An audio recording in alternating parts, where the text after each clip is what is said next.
I can still hear my mother's voice from that afternoon, sharp, tired, carrying all the disappointment a parent can pack into a single breath. "Don't tell people we're related." She said it while ironing one of my brother's shirts, the one with his company logo stitched clean across the pocket. She didn't even look at me, just said it like she was talking to the wall, like I was a stain that wouldn't come out. I was 22, home again after another failed job search, my duffel bag sagging by the door. My brother Marcus had already made a name for himself. Polished shoes, new car, the kind of smile that makes neighbors proud.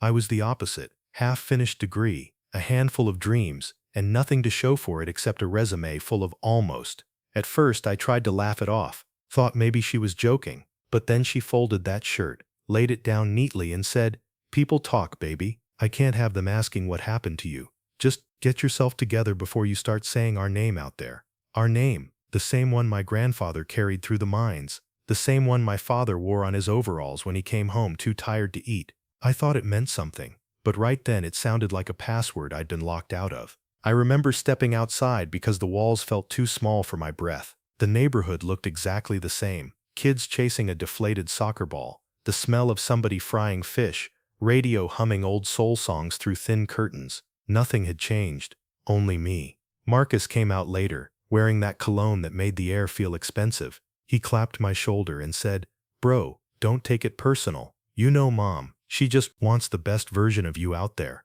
I wanted to ask him what version that was. The quiet one? The invisible one? The one who kept trying and failing in silence? But instead, I just nodded, because that's what you do when you're the disappointment. You swallow it, and you call it maturity. That night I packed again. No goodbyes, just folded my clothes, tucked my notebook on top, and left before sunrise. The streets were still asleep. Even the dogs didn't bark. I didn't have a plan, just a promise. I'd leave as the family's shame, but I wouldn't die that way. As the bus pulled out of the station, I looked at the reflection in the window. My face looked calm, but my hands wouldn't stop shaking. Somewhere between those trembling fingers and that cracked mirror of a family, something hardened inside me. I stopped waiting for anyone to believe in me. That was the last day I belonged to them, and the first day I started belonging to myself. When I left home that morning, I thought pain would fade with distance. It didn't. Every mile between me and that little house just turned it into a quieter ache. I ended up in a small town a few hours away, one of those places where the bus station looks abandoned and the streetlights buzz like tired insects.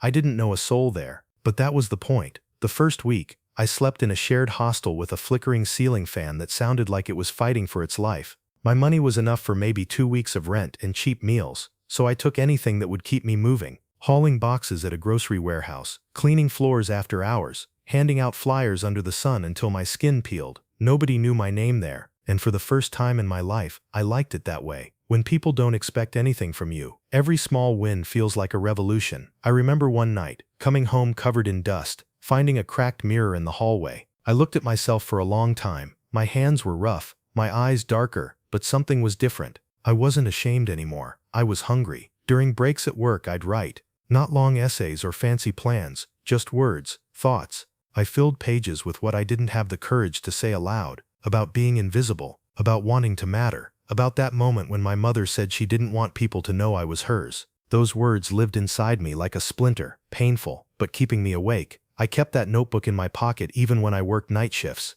and somewhere between the exhaustion and the anger, I started finding direction. There was a guy at the warehouse named Clarence, older, quiet, the type who didn't waste words. One day, he saw me scribbling during lunch and said, "Whatever that is, don't stop. You look like you'd die if you didn't write it down." That stuck with me. So I didn't stop. Days turned into months. My hands built muscle. My mind built stories. I started posting short reflections online about work, struggle, life. At first, nobody cared. Then one post, the one about being treated like a failure in your own home, started spreading. People I didn't know began commenting, "This is my story. Man, you just described my life. Keep going." That's when I realized I wasn't alone. The world was full of sons trying to heal from being invisible. Still, the bills didn't stop. So I worked mornings at the warehouse, nights at a car wash, and wrote in between. I barely slept. But that silence, the same one that used to scare me, became my rhythm. No one told me to get a real job. No one compared me to my brother. It was just me, the grind, and the echo of every word they'd said. There were days I almost quit.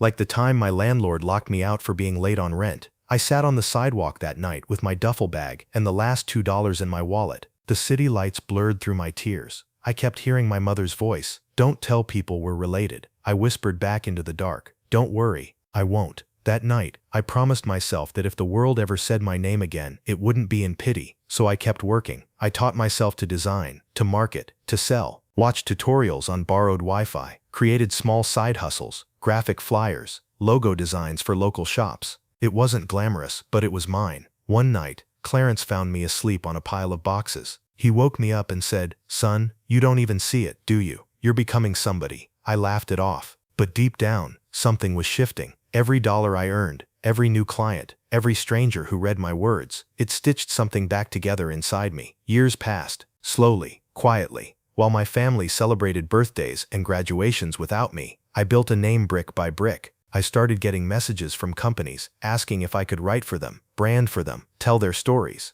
The irony wasn't lost on me. I built my future with the same words they once used to tear me down. I didn't have much, but I had peace. And when you've lived with shame long enough, peace feels like wealth. I used to check my phone at night, wondering if they'd ever call. They didn't. Not yet. But I wasn't bitter anymore, because the silence that once suffocated me had turned into music, the kind that only people who've been forgotten can hear. By the time my name started traveling beyond that little town, I'd stopped trying to prove anything. I wasn't chasing validation anymore. I was becoming the kind of man who didn't need it.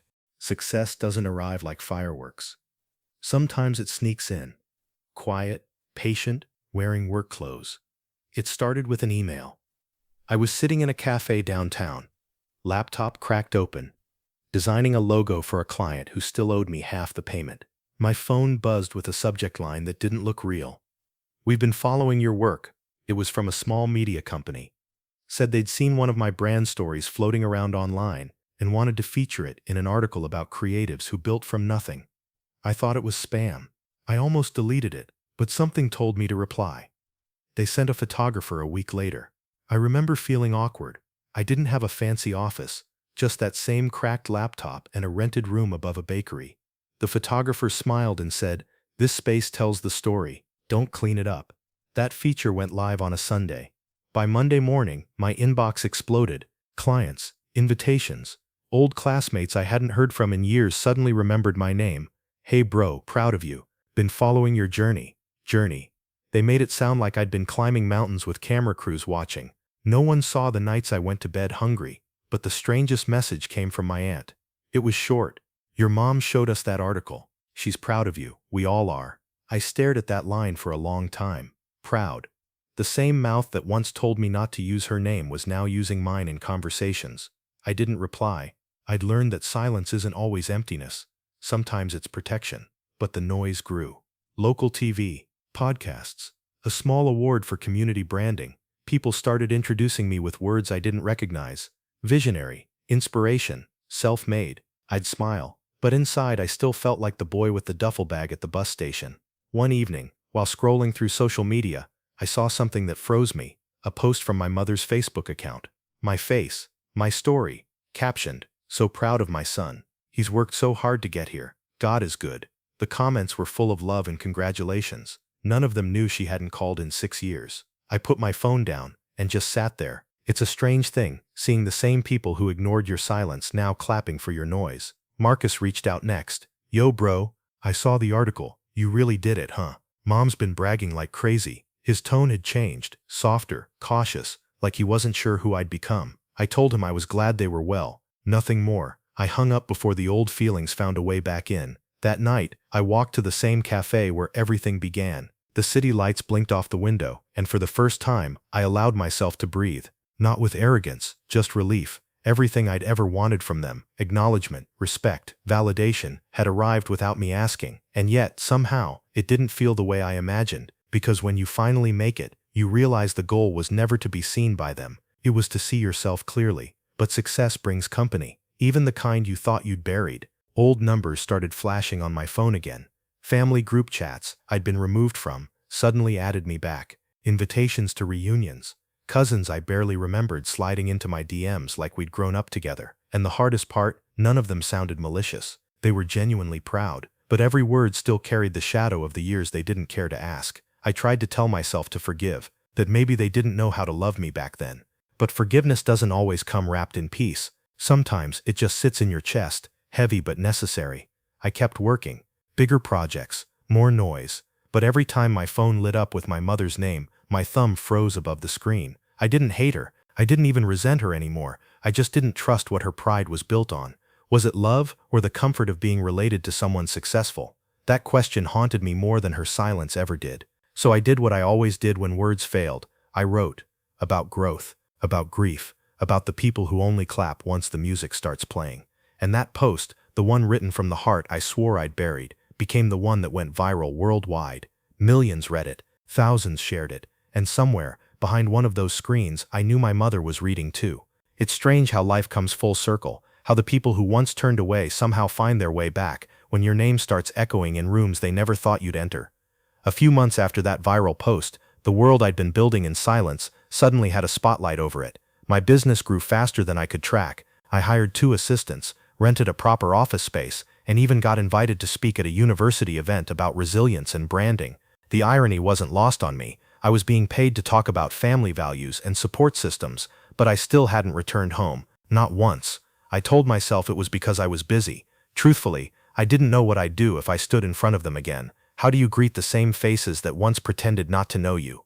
Then one Friday night, it happened. A knock at my apartment door. 3 slow, deliberate taps. I wasn't expecting anyone. It was late, past 10. When I opened the door, the air shifted. There she was, my mother. She looked smaller somehow, like life had been quietly wearing her down. Her hair, once perfectly set every Sunday, was streaked with gray. The hands that used to wave me away now clutched a worn handbag. For a second, we just stood there, 2 strangers with the same eyes. "Hi, baby," she said. Her voice cracked on that last word, like it wasn't sure it still had permission to exist. I didn't know what to say. The word mom got stuck somewhere between my throat and my heart. She smiled nervously. "Can I come in?" I nodded and stepped aside. She walked in slowly, looking around the apartment like it was a museum she didn't deserve to be in. "You've done well for yourself," she said softly, running her hand over the back of the couch. I just stood by the door, unsure what to do with my hands, my anger, my forgiveness, all of it mixed up. Finally I spoke. "How did you find me?" "Marcus," she said. "He told me where you live. Don't be mad at him. I've been wanting to see you for a while." She turned to face me, her eyes glossy but proud. "I've been watching your interviews. I read your article. You spoke so well. I couldn't believe it was my son." There it was again. My son. The same words that once embarrassed her were now something to show off. I took a deep breath. "You told people not to say we were related." Her lips trembled. "I know." She looked down. "I was wrong. I was scared. Everyone compared you to Marcus, and I thought if I distanced myself, it would hurt less when you failed." That last part hit like glass. "When I failed," I repeated. She nodded slowly. "I was harsh, too harsh. You reminded me of myself when I was young, stubborn, proud. I didn't want you to struggle like I did. So when you started drifting, I thought ignoring you would teach you something. I didn't realize it was teaching you to forget me." Her voice cracked again. "I watched every step from a distance, every small win, every time your name was mentioned. I'd save the clips on my phone. You're the only thing I've ever been truly proud of, and I don't even get to tell people that without guilt." Silence filled the room. It wasn't the kind that burns. It was heavy, like 2 people carrying years of unspoken words between them. I motioned for her to sit. She hesitated, then did. I sat across from her. For a long time, neither of us spoke. Then she whispered, "Do you hate me?" I thought about all the nights I slept hungry, all the holidays I watched families through restaurant windows, all the birthdays that came and went with no calls. "I used to," I said finally. "But now, no, I just stopped expecting anything." She wiped her eyes. "I deserve that." I shook my head. "Maybe, but I'm tired of carrying it." She looked up, confused. "I thought forgiveness would come with some big moment," I said, "but it doesn't. It's quiet. It just happens one day when you realize you're not angry anymore." Her tears spilled freely now. "Can we start over?" I smiled faintly. "I don't know if we can start over, but we can start from here." For the first time, she reached across the table and took my hand. Her fingers were rougher than I remembered. Working hands, aging hands. "I'm proud of you," she whispered. "Not because everyone knows your name now, but because you didn't let my shame define you." That one sentence, that small admission, broke something inside me that had been hardened for years. I didn't realize I was crying until she squeezed my hand. We sat there for what felt like hours. No big speeches, no dramatic music, just 2 people trying to piece together the ruins of what love left behind. When she finally stood to leave, she said, "Dinner at home this Sunday. The family wants to see you. I know it's been a long time, but we want you there." I didn't answer right away. Part of me wanted to go, to walk into that house and see their faces when I showed up. but another part of me wondered if I owed them that satisfaction. She smiled anyway, like she already knew my hesitation. "Think about it," she said. "You don't owe anyone anything, not even me. But it'd mean a lot." After she left, I sat on the couch, staring at the door. The silence this time wasn't cold. It felt forgiving. The next morning, I found a text on my phone from Marcus. "Mom said she saw you. She came home smiling for the first time in years. Whatever you said, bro, thank you." I didn't reply, but I smiled. Because maybe, just maybe, healing doesn't mean going back. Sometimes it just means letting yourself stop running. That Sunday, I stood outside my mother's house again. The paint was chipped. The gate still squeaked the same way it did when I left. My hands shook as I reached for the latch, and for the first time in years, I whispered to myself, "Let's go home." The gate still groaned like it remembered me. That same rusted squeak I used to hate as a kid, it sounded different now, almost like a welcome. I stood there for a long time, breathing in the smell of home, wood smoke, rain-damp soil, and the faint scent of my mother's stew drifting from somewhere inside. My chest felt too small for my heartbeat. When I finally walked through, the yard looked smaller than I remembered. The guava tree we used to climb had stopped growing. It just stood there like an old friend waiting for a story. The porch light flickered. It felt strange that everything had changed and nothing had. Then the door opened.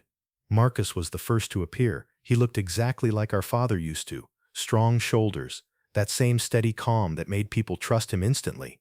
He froze when he saw me. For a heartbeat, we just stared at each other. Two brothers carrying the weight of things never said. "Bro," he breathed. I swallowed hard. "Hey." He walked forward, stopped halfway, then pulled me into a hug so sudden it almost knocked the air out of me. For years I'd imagined what this moment would feel like. Maybe awkward, maybe bitter, but instead it was soft, familiar, like we'd both been tired of pretending. Behind him, the rest of them slowly filled the doorway. Aunts, cousins, faces I hadn't seen since they looked through me instead of at me. Every smile carried both joy and apology. My mother stepped forward last, wiping her hands on a kitchen towel. For a second, I saw the same woman who once looked at me and said, "Don't tell people we're related." But her eyes were different now, lighter somehow, like the years of regret had finally taught them how to see. "Come in, baby," she said. "Dinner's getting cold." Inside, the house was louder than I remembered. The table was full, too full. Someone had brought cake, another had brought wine, and the conversation tripped over itself, trying to fill every quiet space. But beneath the laughter, I could feel it, that careful energy people have when they're trying to fix something without naming what broke it. They asked questions about my work, about the places I'd traveled, about how I'd made it all happen. Every compliment came wrapped in guilt, every smile a small apology they couldn't quite say out loud. I answered politely, kept my tone warm, not fake, just measured. It wasn't about revenge anymore. It wasn't even about validation. It was about seeing the people who once made me feel invisible, now trying to see me again, even if they didn't know how. Midway through dinner, my cousin leaned over and said, "Man, I always knew you'd be something." I laughed quietly. "No, you didn't." He blinked, embarrassed, then smiled, and we both laughed, the kind of laughter that carries truth instead of spite. When the plates were cleared, my mother brought out an old album, the same one she used to show off Marcus's achievements in. This time there was a new page, photos of me, newspaper clippings, screenshots of articles printed and cut out carefully, glued into place. "I didn't have baby pictures of you on here," she said softly, "but I figured it's never too late to start." That one line, it broke me. Not in pain, in release. I looked around the table. The people who once couldn't bear my presence were now quiet, listening, and I realized something I hadn't before. Sometimes the revenge isn't loud. It's not the success or the applause. It's peace, the kind that doesn't need an audience. After dinner, I stepped outside for air. The sky was heavy with stars, and the crickets sounded exactly the same as they did the night I left. Marcus joined me, leaning on the railing. "Mom's different now," he said. "Losing you changed her." I nodded. "It changed me too." He glanced at me. "You staying around?" I smiled faintly. "We'll see. I've got a lot of life waiting out there, but maybe I'll visit more." He grinned. "That's all she needs." We stood there quietly, watching the stars, and for the first time in years, the silence between us wasn't heavy. It was healing. Before I left that night, my mother walked me to the gate. She handed me a small envelope. "For your foundation," she said. "Just something small. I want to be part of what you're building." I looked at her, really looked. The wrinkles, the tired eyes, the hope. "You already are," I said. When I reached my car, I turned back. She was still standing there, framed by the porch light, smiling through tears. The same house that once made me feel like a ghost now held space for me again. As I drove away, I realized the boy who left with a duffel bag years ago would have wanted this. Not the success, not the recognition, but the peace of knowing he'd turned pain into purpose. People online always ask how I found forgiveness. The truth is, I didn't find it. I built it, piece by piece, out of everything that tried to break me. And now, when they post my photos, when they brag, when they say we're so proud, I don't flinch anymore, because they're not lying, and neither am I. I was the family's shame, but now, I'm simply the family's reminder that even the ones you cast away can come home whole.